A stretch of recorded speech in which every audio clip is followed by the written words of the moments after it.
Welcome to news express. నేను Sindhura.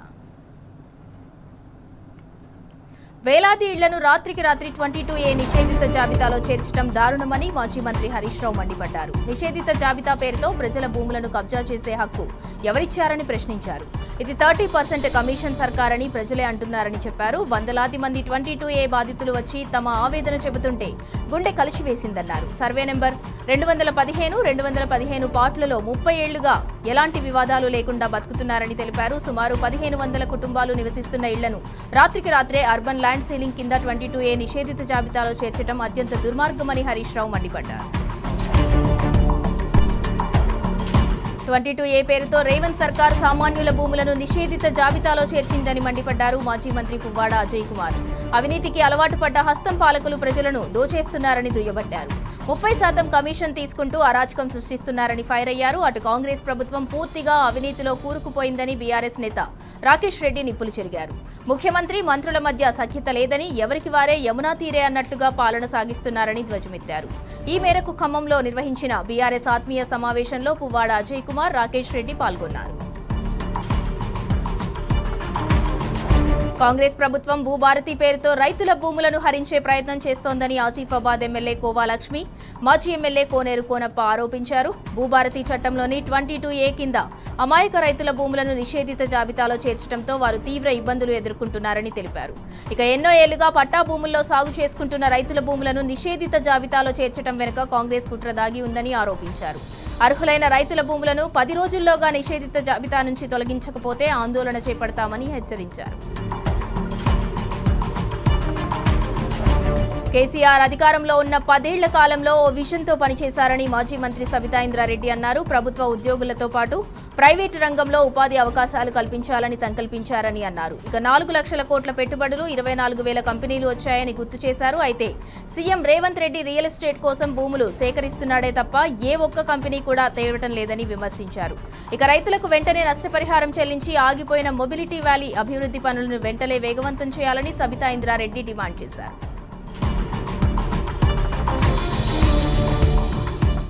Silicon valley తరహాలో తెలంగాణలో మొబిలిటీ వ్యాలీ ఏర్పాటు చేయాలని కేసీఆర్, కేటీఆర్ ఆలోచించారని మాజీ ఎమ్మెల్యే మెతుకు ఆనంద్ అన్నారు. అయితే కాంగ్రెస్ ప్రభుత్వం వచ్చాక అన్ని పనులు ఆగిపోయాయని మండిపడ్డారు. అభివృద్ధి పనులు చేయనప్పుడు మీకు అధికారం ఎందుకు అని ప్రశ్నించారు. ఇక ప్రజా సమస్యలపై నిలదీస్తే వ్యక్తిగత విమర్శలు చేస్తున్నారని మెతుకు ఆనంద్ ఫైర్ అయ్యారు. రాజ్ బహదూర్ వెంకట్రామరెడ్డి తనతో పాటు మరో 10 మందిని పైకి తీసుకొచ్చారని అన్నారు మాజీ మంత్రి హరీష్ రావు. ఇక నిరుపేదలకు విద్యావకాశాలు మెరుగుపరిచేందుకు ఆలోచన చేసిన గొప్ప వ్యక్తి వెంకట్రామరెడ్డి అని కొనియాడారు. పేదలకు విద్యావకాశాలు కల్పించాలన్న దూరదృష్టితో విద్యా సంస్థలు నెలకొల్పారని అన్నారు. వెంకట్రామరెడ్డిని నేటి తరం ఆదర్శంగా తీసుకుని ముందుకెళ్లాలని పిలుపునిచ్చారు. వెంకట్రామరెడ్డి స్ఫూర్తితో బీఆర్ఎస్ హయాంలో అన్ని వర్గాలకు సముచిత ప్రాధాన్యమిచ్చి సంక్షేమ భవనాలు నిర్మించామని తెలిపారు. ఇక అంతకుముందు సిద్దిపేటలో రెడ్డి సంక్షేమ భవనంలో ఎమ్మెల్యేలు వేముల ప్రశాంత్ రెడ్డి, కొత్త ప్రభాకర్ రెడ్డితో కలిసి రాజ్ బహదూర్ కొండ వెంకట్రామరెడ్డి విగ్రహాన్ని ఆవిష్కరించారు హరీష్ రావు. సంఘం కోసం, సమాజం కోసం కృషి చేసిన గొప్ప వ్యక్తి రాజ్ బహదూర్ వెంకట్రామరెడ్డి అని ఎమ్మెల్యే వేముల ప్రశాంత్ రెడ్డి కొనియాడారు. అన్ని వర్గాల ప్రజలకు ఆయన చేసిన సేవలు చిరస్మరణీయమన్నారు. రాజ్ బహదూర్ వెంకట్రామరెడ్డి సేవలు నేటి తరం ఆదర్శంగా తీసుకోవాలని పిలుపునిచ్చారు. రెడ్డి సామాజిక వర్గానికి సీఎం రేవంత్ రెడ్డి అన్యాయం చేస్తున్నాడని మండిపడ్డారు. రెడ్డి సామాజిక వర్గం కోసం కేసీఆర్ కేటాయించిన భూమిని లాక్కున్నారని ధ్వజమెత్తారు. ఇది మూసీ రివర్ ఫ్రంట్ మేనేజ్మెంట్ పేరిట 1500 కోట్ల విలువ చేసే భూమిని ప్రైవేటు వ్యక్తులకు అప్పగించే కుట్ర అని విరుచుకుపడ్డారు వేముల ప్రశాంత్ రెడ్డి. ఇక రేవంత్ అరాచక పాలనను అందరూ ప్రశ్నించాలని కోరారు. ప్రజల సమస్యలను పరిష్కరించాల్సిన బాధ్యత ప్రభుత్వాలపై ఉందని మాజీ మంత్రి తలసాని శ్రీనివాస్ యాదవ్ అన్నారు. అయితే కాంగ్రెస్ ప్రభుత్వం తన బాధ్యతలను విస్మరిస్తోందని మండిపడ్డారు. రాజరాజేశ్వరి నగర్లో 2.5 లక్షల రూపాయల సొంత నిధులతో ఏర్పాటు చేసిన సీసీ కెమెరాలను తలసాని ప్రారంభించారు. 2014కు ముందు రాజరాజేశ్వరి నగర్లో రోడ్లు, డ్రైనేజీ వ్యవస్థ సరిగా లేవని, తాను ఎమ్మెల్యేగా వచ్చిన తర్వాత కోట్లాది రూపాయలతో దశలవారీగా అభివృద్ధి పనులు చేపట్టామని తెలిపారు. ఉద్యోగులను వేధించినా, ఇబ్బంది పెట్టినట్టు చూసినా ఊరుకోబోమని మాజీ మంత్రి శ్రీనివాస్ గౌడ్ హెచ్చరించారు. బీఆర్ఎస్ ప్రభుత్వ హయాంలో అత్యధికంగా పీఆర్సీ డిఏలు ఇస్తే ఈ ప్రభుత్వంలో మాత్రం అన్ని పెండింగ్లో పెట్టిందన్నారు. ఇక కాంట్రాక్ట్ ఉద్యోగులకు సంబంధించిన 1000 కోట్ల రూపాయలు ఒక మంత్రి తిన్నట్లు ఆరోపణలు చేశారు. కాంగ్రెస్ పార్టీ అధికారంలోకి వచ్చి 3 ఏళ్లైనా సిపిఎస్ ఎందుకు రద్దు చేయడం లేదని నిలదీశారు. ప్రభుత్వ ఉద్యోగులకు ఇచ్చిన హామీలు నెరవేర్చడంలో రేవంత్ సర్కార్ పూర్తిగా విఫలమైందని కార్పొరేషన్ మాజీ చైర్మన్ దేవి ప్రసాద్ విమర్శించారు. హెల్త్ కార్డులు ఇవ్వకుండా ఉద్యోగుల ప్రాణాలతో రేవంత్ చెలగాటమాడుతున్నాడని మండిపడ్డారు.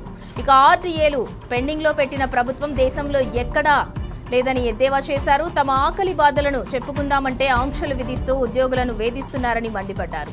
తెలంగాణలో అప్రకటిత ఎమర్జెన్సీ కొనసాగుతోందని దేవి ప్రసాద్ అన్నారు. సీఎం రేవంత్ అమెరికా పర్యటనకు భారత ప్రభుత్వం అనుమతి ఇవ్వకపోవటం వెనుక నిజాలు నిగ్గు తేల్చాలని డిమాండ్ చేశారు. బీఆర్ఎస్ ప్రధాన కార్యదర్శి ఆర్ఎస్ ప్రవీణ్ కుమార్ లండన్ పర్యటనకు అనుమతి ఇచ్చిన కేంద్రం అమెరికాలో సీఎం రేవంత్ బృందంలో అందరికీ పర్మిషన్ ఇచ్చి కేవలం రేవంత్ రెడ్డికే ఎందుకు ఇవ్వలేదని ప్రశ్నించారు. ఇక రేవంత్ అమెరికా టూర్లో ముఖ్యమంత్రి హోదాలో చేయకూడదని కార్యక్రమాలు ఉన్నందుకే అనుమతి నిరాకరించినట్లు విదేశాంగ వ్యవహారాల అధికార ప్రతినిధి అంటున్నారని తెలిపారు. అమెరికా వెళ్లి సీఎం రేవంత్ రెడ్డి ఏం చేద్దామనుకున్నాడని బీఆర్ఎస్ ఎమ్మెల్సీ దాసోజు శ్రవణ్ ప్రశ్నించారు. రేవంత్ అమెరికా పర్యటనలో 3 రోజులు ఖాళీగా ఉండటం అనుమానం కలిగిస్తోందన్నారు. ఇక దాంతో అమెరికా టూర్కు విదేశాంగ శాఖ అనుమతి ఇవ్వలేదని స్పష్టం చేశారు. గతంలో ఏ ముఖ్యమంత్రికి జరగని అవమానం రేవంత్ రెడ్డికి జరిగిందన్నారు. ఇది సీఎం రేవంత్ రెడ్డికి చెంపుపెట్టు అని స్పష్టం చేశారు. సీఎం కుర్చీకి తెలంగాణ ప్రజలకు కూడా అవమానమేనని తేల్చి చెప్పారు. రేవంత్ అమెరికా పర్యటనకు విదేశాంగ శాఖ ఎందుకు అనుమతి ఇవ్వాలో ప్రజలకు తెలియాల్సిన అవసరం ఉందన్నారు. క్రమశిక్షణ కమిటీకి విచారణ ఇచ్చారు కాంగ్రెస్ సీనియర్ నేత చిన్నారెడ్డి. గాంధీ భవన్ కు వచ్చి committee vice chairman Shyam Mohan కు తన వివరణ ఇచ్చుకున్నారు. ఇటీవల వనపర్తి నియోజకవర్గంలో ఎమ్మెల్యే మేఘారెడ్డి టార్గెట్ గా చిన్నారెడ్డి చేసిన వ్యాఖ్యలు వివాదాస్పదమయ్యాయి. ఇక దీనిపై ఢిల్లీ దాకా వెళ్లి మరి హైకమాండ్ కు కంప్లైంట్ ఇచ్చి వచ్చారు మేఘారెడ్డి. ఇటు కాంగ్రెస్ క్రమశిక్షణ కమిటీ కూడా చిన్నారెడ్డికి 3 రోజుల కిందట షోకాజ్ నోటీసులు ఇచ్చింది. గడువు ముగియటంతో క్రమశిక్షణ కమిటీ ముందు వివరణ ఇచ్చుకున్నారు చిన్నారెడ్డి. జగిత్యాల జిల్లా మెట్పల్లి ప్రభుత్వాసుపత్రిని ఆకస్మిక తనిఖీ చేశారు కోరుట్ల ఎమ్మెల్యే కల్వకుంట్ల సంజయ్. పేషెంట్లు వారి బంధువులతో మాట్లాడి ఆసుపత్రిలో అవసరమైన మందులు అందుబాటులో ఉన్నాయా లేదా అని అడిగి తెలుసుకున్నారు. కొన్ని రకాల మందులు అందుబాటులో లేకపోవడంతో ఆసుపత్రిలోని వైద్యులను నిలదీశారు. జిల్లా వైద్యాధికారులతో మాట్లాడి పేషెంట్లకు అవసరమైన మందులు, అన్ని రకాల వైద్య పరీక్షలు ఆసుపత్రిలోనే చేయాలని, టెస్టుల పేరుతో పేషెంట్లను బయటకు పంపొద్దని సూచించారు. సర్కార్ నిర్లక్ష్యం కారణంగా నకిరేకల్ పట్టణంలోని పెద్ద చెరువు పూర్తిగా ఎండిపోతోందని మాజీ ఎమ్మెల్యే చిరుమర్తి లింగయ్య మండిపడ్డారు. సాగర్లో డెడ్ స్టోరేజీ ఉన్న సమయంలో కూడా కేసీఆర్ రైతు సంఘాలకు ఎడమకాల ద్వారా నీళ్లు అందించారని తెలిపారు. ఎల్నినో వలన కరువు వస్తుందని శాస్త్రవేత్తలు ముందుగానే సూచించినా ఎలాంటి జాగ్రత్త చర్యలు తీసుకోకుండా ప్రభుత్వం నిర్లక్ష్యం చేసి రైతులను నట్టేట ముంచిందని అన్నారు. ఈ విషయాన్ని స్థానిక ఎమ్మెల్యే వేముల వీరేశం పట్టించుకోవటం లేదని కాంగ్రెస్ నిర్లక్ష్యానికి నిలువెత్తు నిదర్శనమన్నారు. మందమరి ప్రజల ఎన్నో ఏళ్ల కళ కోర్టు ప్రారంభంతో సాకారమైందని హైకోర్టు న్యాయమూర్తి నగేష్ భీమపాక అన్నారు. ఇకపై మందమరి సర్కిల్ పరిధిలోని 4 పోలీస్ స్టేషన్లకు సంబంధించిన కేసులను ఈ కోర్టు ద్వారా పరిష్కరించుకునే అవకాశం ప్రజలకు కలుగుతుందని తెలిపారు. ఇక ప్రజలకు న్యాయం మరింత చేరువ కావడంతో పాటు కేసుల పరిష్కారానికి ఈ కోర్టు ఎంతగానో ఉపయోగపడుతుందని పేర్కొన్నారు. ఇక రాష్ట్ర వ్యాప్తంగా సుమారు 3,50,00,000 కేసులు పెండింగ్ లో ఉన్నాయని, వాటి పరిష్కారానికి న్యాయ వ్యవస్థ నిరంతరం కృషి చేస్తోందని న్యాయమూర్తి నగేష్ భీమపాక తెలిపారు.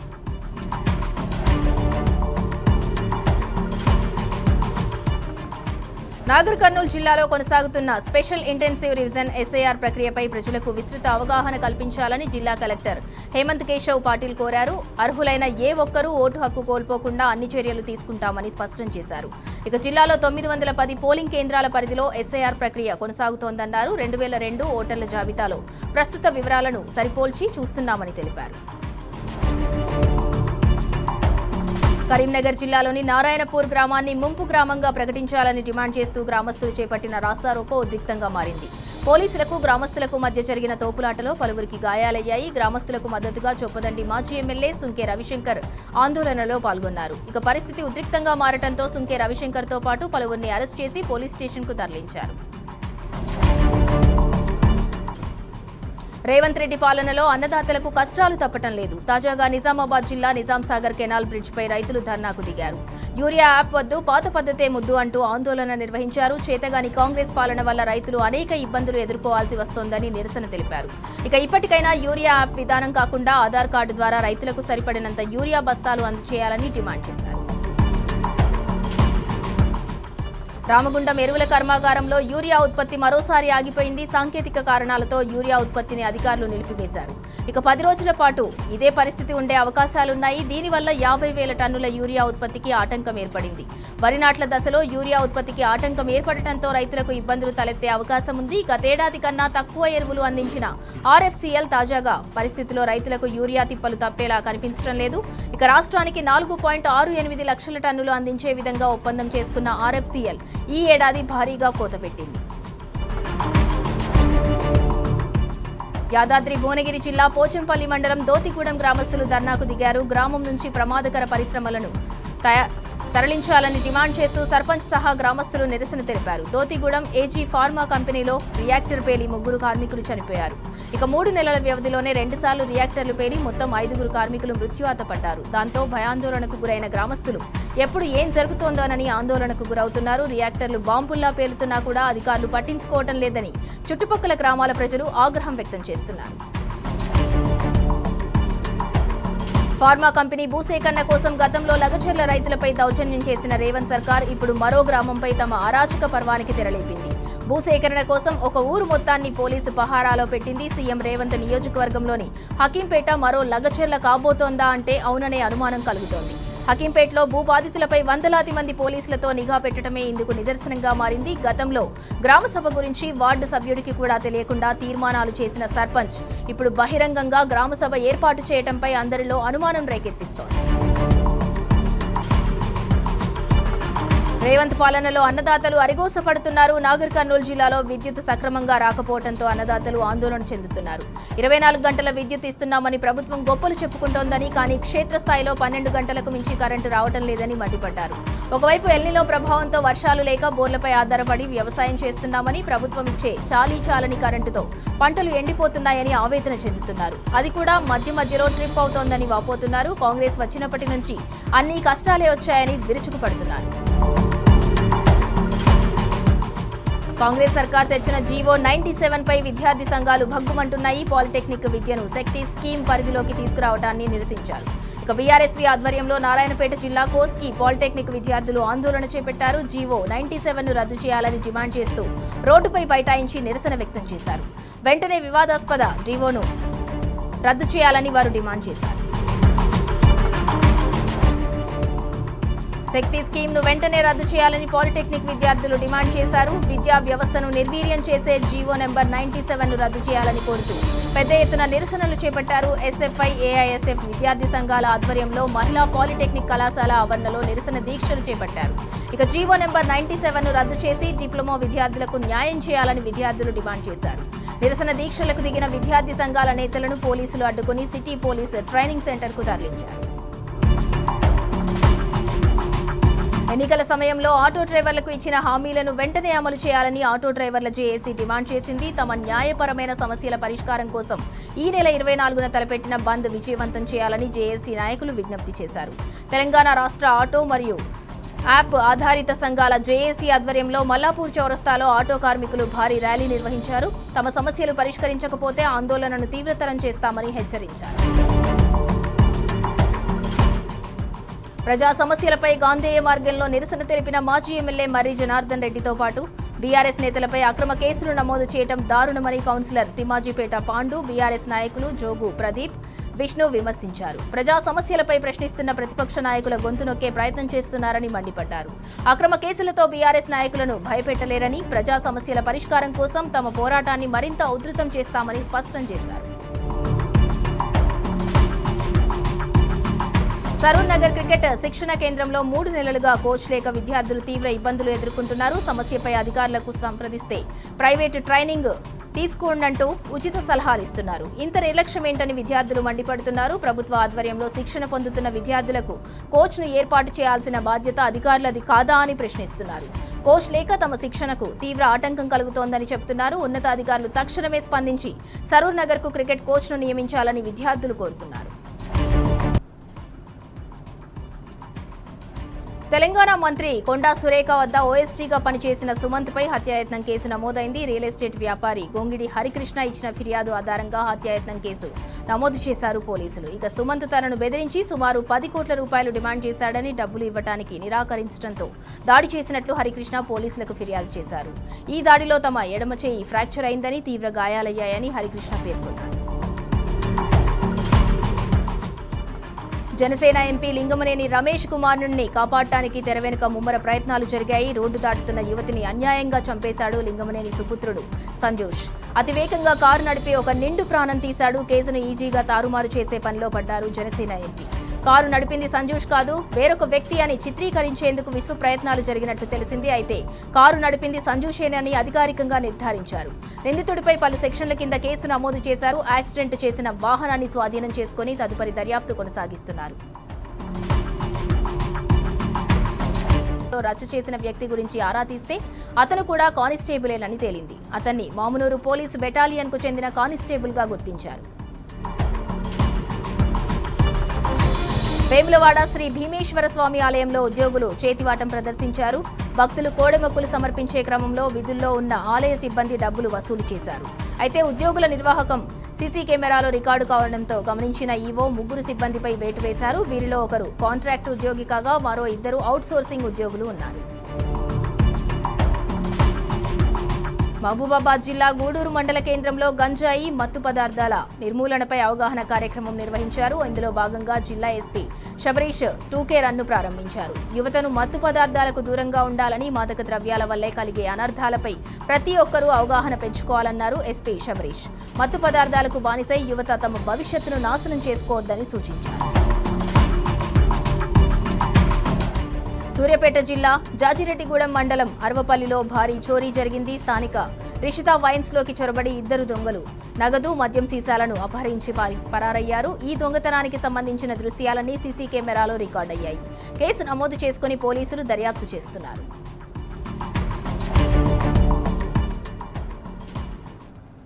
మాదాపూర్ సర్కిల్ పరిధిలోని అంజయ్య నగర్లో ఓ అక్రమ నిర్మాణం కుప్పకూలింది. నాలాను ఆనుకుని 50 గజాల స్థలంలో నిర్మించిన 7 అంతస్తుల భవనం ఒక్కసారిగా కుప్పకూలటంతో పక్కనే ఉన్న మరో భవనం కూడా దెబ్బతింది. దీంతో కుప్పకూలిన భవనం పక్కనే ఉన్న ఓ హాస్టల్లోని విద్యార్థులు భయంతో బయటకు పరుగులు పెట్టారు. ప్రమాదానికి దారితీసిన పరిస్థితులపై అధికారులు దృష్టి పెట్టారు. ఈ ప్రమాదంలో 2 మృతి చెందగా మరొకరికి పరిస్థితి విషమంగా ఉంది.